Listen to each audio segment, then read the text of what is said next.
Okay, so you want to buy an electric car. The salesman says you'll save a fortune on gas. But here's the part they don't put in the brochure. The battery that powers your eco-friendly dream could cost you more than the car itself to replace, and you might just be trading the gas pump for a tire bill that'll make your eyes water. By the end of this video, you'll know exactly why the electric car might be the most expensive fuel-saving decision you'll ever make. You'll understand the hidden math behind depreciation, the real cost of that battery pack, and why your insurance company might start treating you like a Ferrari owner. Let's start with the price tag. Electric cars come in 3 tiers, and they're 3 completely different financial traps. Entry-level, Nissan Leaf, Chevy Bolt, and base Tesla Model 3. You're looking at $35,000 to $45,000. Mid-range, Tesla Model Y, Ford Mustang Mach-E, and Hyundai Ioniq 6. That'll run you $50,000 to $70,000. Premium, Lucid Air, Tesla Model S Plaid, and Porsche Taycan. That's $90,000 to well over $150,000. And that's before options. The average transaction price for a new EV in the United States in 2024 was around $56,000. That's roughly $8,000 more than the average gas-powered car. But the price tag is just the start. The first hidden cost nobody warns you about is depreciation. Gasoline cars lose value slowly and predictably. Electric cars fall off a cliff. A Tesla Model 3 loses up to 50% of its value in just 3 years. That's $30,000 gone before you've even finished your lease. The industry average for all cars is about 40% over 5 years. EVs hit that number in 3. Why? Battery degradation, range anxiety, rapid technological obsolescence. A 2023 Model 3 has a 300-mile range. A 2026 Model 3 might have 400 miles, charge in half the time, and cost $10,000 less new. Who wants the old one? Nobody. The market punishes yesterday's technology ruthlessly. That's the first hidden tax on your electric dream. Now let's talk about the battery.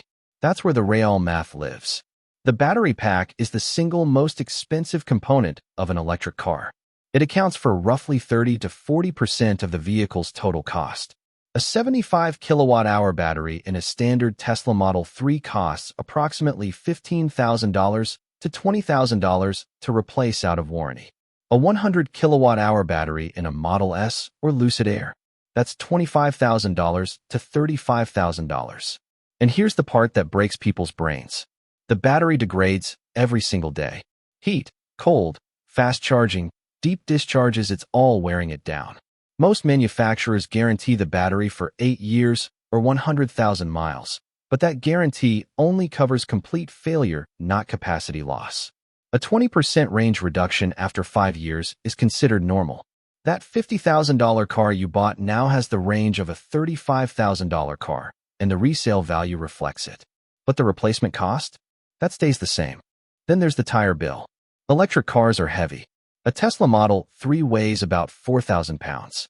A Ford F-150 Lightning weighs over 6,000 pounds. That's more than many full-size SUVs. All that weight sits on tires that weren't designed for it. The instant torque, the regenerative braking, the sheer mass, chews through rubber. The average EV owner replaces tires every 20,000 to 25,000 miles. Compare that to 40,000 to 50,000 miles for a gasoline car.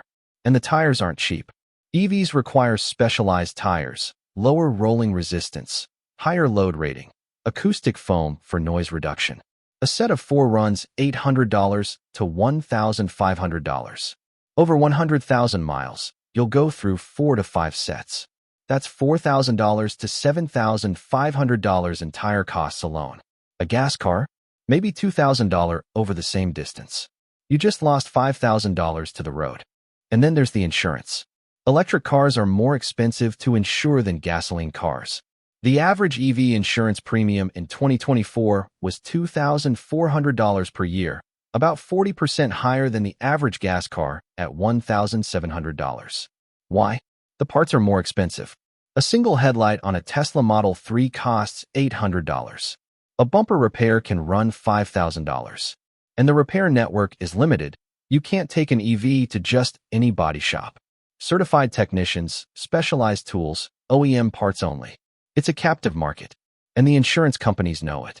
They price the risk accordingly. Over 5 years of ownership, you'll pay roughly $12,000 in insurance on an EV versus $8,500 on a gas car. That's another $3,500.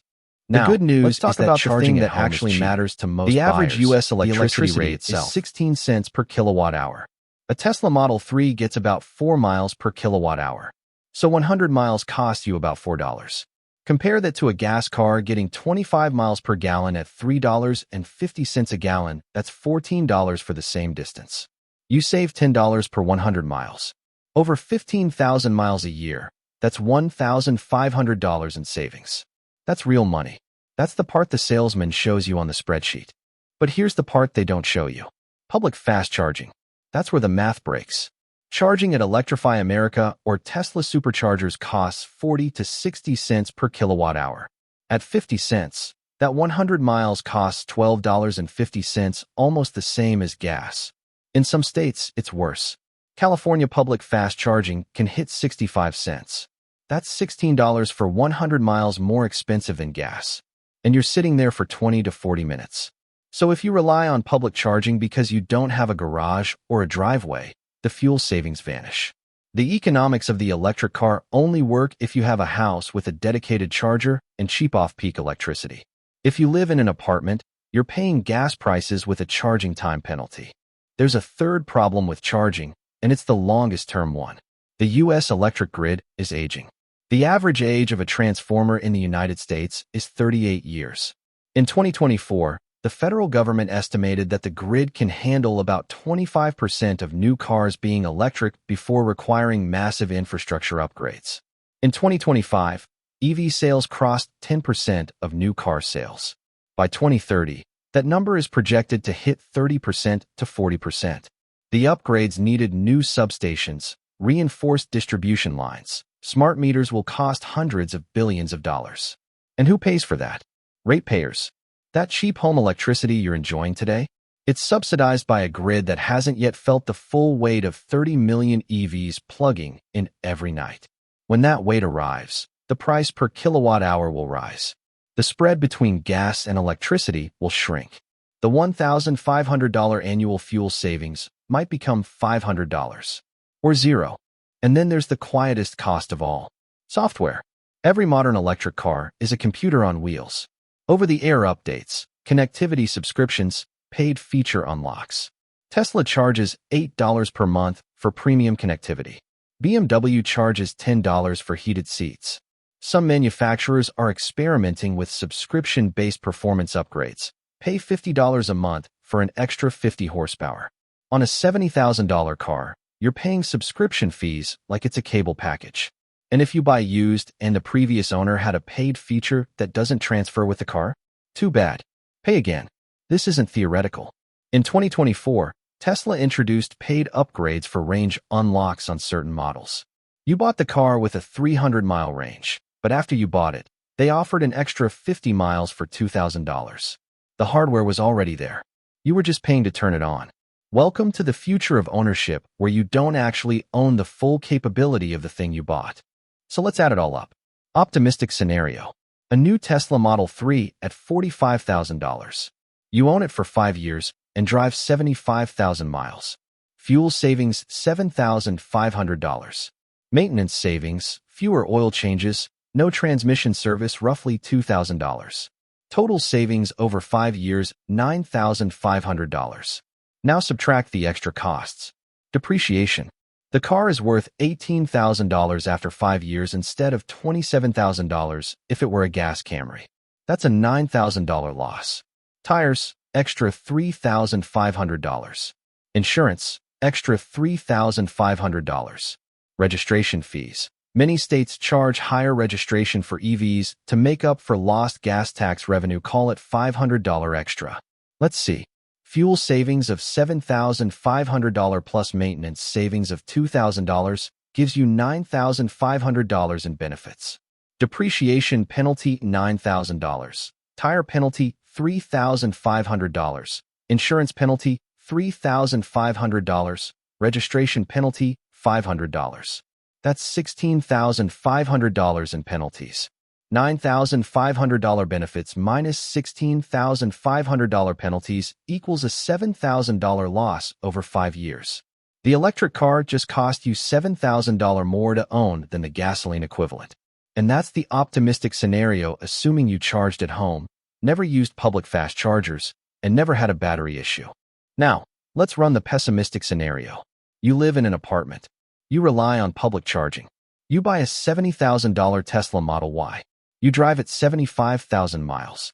Half your charging is public fast charging at 50 cents per kilowatt hour. Fuel savings drop to $2,500.